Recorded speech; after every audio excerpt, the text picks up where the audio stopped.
Studying cash provides us with the perfect opportunity to discuss fraud and internal controls.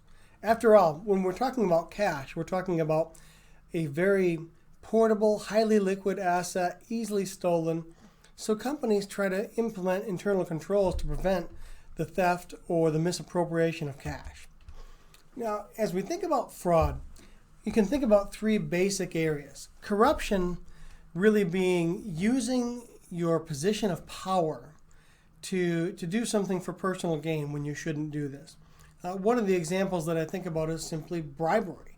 Bribing a foreign official or something like that. That's an example of corruption.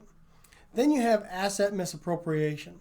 In simple terms, this is theft, embezzlement, stealing things. Not necessarily just cash, although cash seems to be the common concern, but it could be other property, inventory of a business or some of the machinery and equipment. Stealing things is asset misappropriation. Then we have financial statement fraud. In very common terms, this is known as cooking the books. It's misrepresenting the financial performance or the financial position of a company, oftentimes trying to make a company look better than it really performed. These are the three categories of fraud that we should be thinking about as we talk about internal controls. Now, in order for a fraud to be successful, three components known as the fraud triangle need to exist. First off, we have incentive. Now, think about this. Maybe you have an incentive to steal from your employer. I'm not suggesting that you're that nefarious, but just kind of play along with me here. You have an incentive because your rent payment is due at the end of the month and you simply don't have all the cash needed to make that rent payment. So there's your incentive. Now, as far as rationalization, maybe you can get your arms around this and say, well, my employer, they didn't give me the raise that I deserved. I've really been performing well for them. I'm helping them become more profitable, and they didn't give me the proper raise. So rationalization, even though it's not correct, it's not right to steal from your employer, an employee that's rationalizing will look at this and say, I can kind of make it seem okay, even though it's still wrong. So we have incentive, we have rationalization, and the reality is that there are plenty of people who are willing and will try to do naughty things, to steal from their employer, maybe to misrepresent financial statements. And so we can't really get rid of the incentive and the rationalization. As an organization, the only thing we can do is we can implement internal controls to curtail the opportunity. In some instances, maybe we can prevent that from even happening. Maybe in other instances, we can at least reduce the likelihood that somebody commits a fraud. Internal controls either prevent the fraud from occurring, or they at least, at a minimum, allow us to detect the fraud on a timely basis so that we can stop it in its tracks as soon as possible. Now, around the turn of the century, there were some financial statement frauds that really changed the landscape of financial accounting. You've probably heard about Enron, you may have heard about WorldCom, and these financial statement frauds really rocked the investing public, okay? So what Congress did, Congress said we need to protect the American public, we need to protect investors. So the Sarbanes-Oxley Act was passed, informally known as SOX, increased fines for fraudsters, longer prison sentences, required management of companies to evaluate their own internal controls, required the auditors of publicly traded companies to develop an opinion regarding the effectiveness of the company's internal controls over financial reporting, enhanced opportunities for whistleblower protection, anonymous reporting, all with the intent and the spirit of trying to enhance the public's faith in financial reports that are issued by publicly traded companies. As we think about internal controls, there is a gold standard, and it's COSO. Okay? COSO stands for the Committee of Sponsoring Organizations of the Treadway Commission. And you can see those sponsoring organizations on your screen. The American Accounting Association, American Institute of Certified Public Accountants, Financial Executives International, the Association of Accountants and Financial Professionals in Business, and the Institute of Internal Auditors. COSO is widely regarded as the gold standard for internal controls. Publicly traded companies use them, their standards for evaluating internal controls. The auditors of publicly traded companies use COSO principles as a benchmark for evaluating internal controls. And as we look at the guidance from COSO, we see that internal controls really come into three different areas here. What are we trying to accomplish? We're trying to ensure that operations are appropriate. So in other words, we want to have internal controls over our daily operations to make sure that quality is in place, to make sure that things are operating the way that they're supposed to.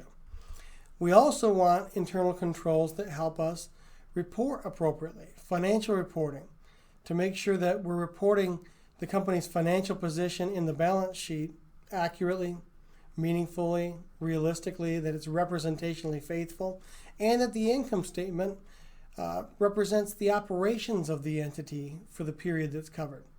We also want to make sure that reporting has all the appropriate disclosures and that things are presented appropriately. Finally, compliance.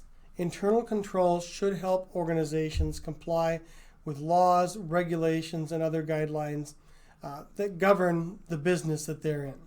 So control objectives covering operations of the business, reporting the results of those operations, and compliance with laws and other regulations. There are 5 components of internal controls. We start with the control environment. The control environment really sets the tone at the top. What is this organization like? Is it an ethical organization? Does top management act in a way that causes ethical behavior to kind of permeate and trickle down through the organization? The control environment might seem like a very broad, nebulous concept, but it's so important for setting the tone within the organization. If top management acts in an ethical way, that is going to trickle down to the other employees. If top management cuts corners, maybe violates laws and regulations, maybe acts in an unethical manner, that is bound to permeate the organization at lower levels as well. Risk assessment. It means that the organization analyzes what are the major risks. Okay, if something's going to go wrong, where could it go wrong, and how could it go wrong? Risk assessment is so fundamental for implementing the control activities and designing them because it allows us to know where are things most likely to go awry, and that will help us figure out what we need to do as far as activities to prevent those things from happening, or at a minimum to detect when something does go wrong. That leads us into the control activities. The control activities are the day-to-day things that we implement to ensure that we are operating properly, we're reporting properly, and we're complying with laws and regulations. Then, of course, once we have instituted the internal controls, we need to have a mechanism for communicating the results. Information and communication allows us to take the results from those control activities and communicate them to people who need to make decisions within the organization. Maybe it's a fact that we need to investigate a certain geographical location of one of our stores, or we need to take a closer look at the processes involved with cash receipts or something like that. And of course, no system of controls would be complete without monitoring. There's a spirit of continuous improvement. So we need to make sure that we're keeping an eye on these controls, and then we're updating them as the business environment changes, as the structure of our company changes, as we enter into different markets, maybe have new product lines, as there's employee turnover. We need to continue to monitor those to ensure that our internal controls are achieving the objectives that we want. Common principles with internal controls. Establishing responsibility is so critical, so we know who is responsible for certain activities and what are people authorized to do. Trying to make sure that people are only doing those things that they're authorized to perform. Segregation of duties is probably the number one internal control that we talk about. It's not a very good idea to have one person record all the cash receipts, update the cash payments to customer subsidiary ledgers, and perform the bank reconciliation at the end of the period. By performing all those different tasks in the accounting cycle, a person would be able to easily commit a fraud and also probably cover the fraud so it wouldn't be able to be detected. If we segregate duties, then we have multiple people performing multiple functions. It becomes far less likely that one person could do something and not get caught. Now, restriction of access comes to mind as well. I mean, think about a lock and key or a password in an accounting program. Restricting access at various levels to the appropriate levels can only help enhance internal controls. Documenting our procedures is so critical because we need to be able to understand the way that the procedures are working so that we can, first of all, test them and to continue to update them. So documenting our internal control procedures allows us to have a roadmap for the way the controls are outlined and the way that they are working or maybe not working so that we can continue to enhance them. Finally, independent verification. Think about it this way. Let's say that I prepare the bank reconciliation, but my CFO reviews it. That step of independent verification enhances the internal controls and not only quality, but also is a form of segregation of duties to some extent because it allows somebody else to be involved with the process to ensure that things are happening the way that they're supposed to. Now, internal controls are great. And in a perfect world, internal controls would prevent everything bad from happening. The reality is, internal controls are subject to cost-benefit considerations. It takes time, money, and resources to implement internal controls. So we always have to be cognizant of the cost of the internal control versus the benefit that we expect to derive from that internal control. Some companies simply cannot institute internal controls that might be the best because they simply don't have the resources. Take segregation of duties, for example. It's wonderful to say that we should have one person open the bank statement, another person post cash receipts, another person make the bank deposit, and a fourth person prepare the monthly bank reconciliation. But if you're a small family-owned company, you may not have enough people to take 4 people and have all those different tasks performed by 4 independent people. So you have to get creative, and you have to understand that we can design procedures that will allow us to at least have some controls while understanding that we can't incur the costs of maybe a full-blown cost segregation like that. For example, maybe what you do is you simply have the company's bank statements sent to the owner's home.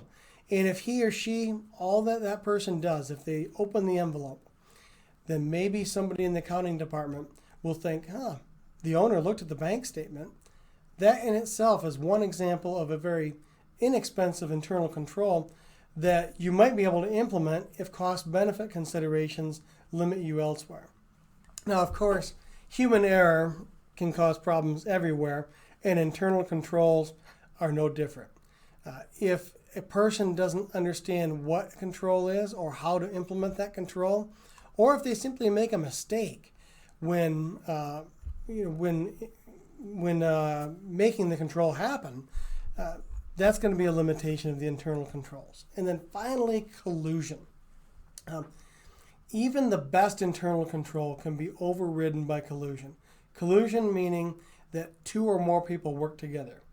For example, let's say that I'm in charge of posting the cash receipts, but Joe is in charge of reconciling the bank statement. If we want to work together, we may be able to steal money from the organization by colluding. In other words, Joe knows that there's a theft, but when he prepares the bank reconciliation, he's going to kind of cover that up with a blanket somehow during the bank reconciliation. If 2 or more people decide to work together, collusion is going to make it difficult for internal controls to uncover some things. So we talk about internal controls over cash. Now, why is this so important? First of all, cash is often the culmination of a variety of transactions in the financial statements.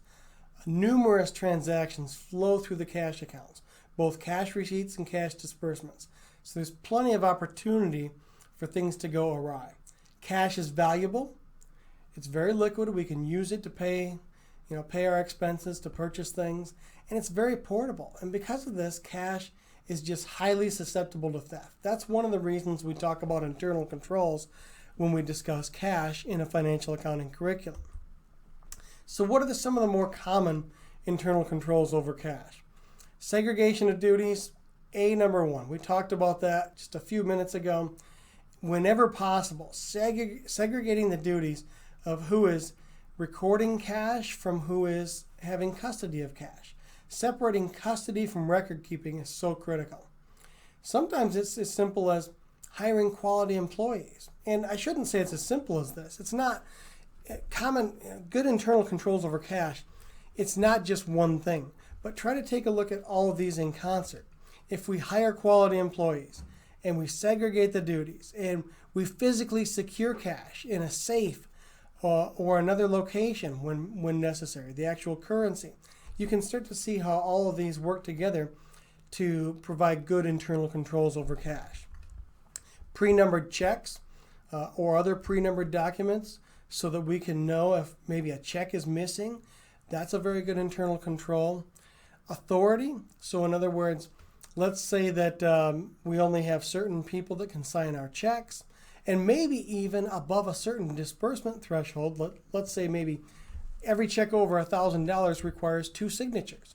That level of authorization makes it less likely that somebody will be able to misappropriate cash. Finally, take a look at required absences. You might wonder about this for a second. Yes, what I'm talking about is mandatory vacation. Some companies require employees to take a week or 2 weeks without interruption as a vacation, an absence from their day-to-day work activities. And the reason is this: as frauds become bigger and bigger, they require a lot of hand-holding. Okay, to keep a fraud alive, you kind of have to have a day-to-day basis of making sure that things are going well. And guess what? If you take a vacation for a week or two, there's an increased likelihood that that fraud will get unraveled. Not only will you be away from your workstation, from your desk or your computer or whatever, so some of the activities that you were previously doing to cover up a fraud, you're not going to be able to accomplish those activities. But also think about this. There's a pretty good chance that while you're on vacation, somebody else has to step in and perform some of your job duties. So that increases the likelihood that somebody else would uncover something fraudulent that an employee was trying to accomplish. So required absences can be a pretty powerful tool to make sure that if a fraud is being perpetrated, it doesn't get continued. So these are some of the major things that we talk about with internal controls in cash. Obviously, it's just a very high-level discussion, but I'd like you to think about how these control activities can help us not only prevent frauds from occurring, but also detect them if they are occurring, detect them in a timely manner so that we can put the stop on it.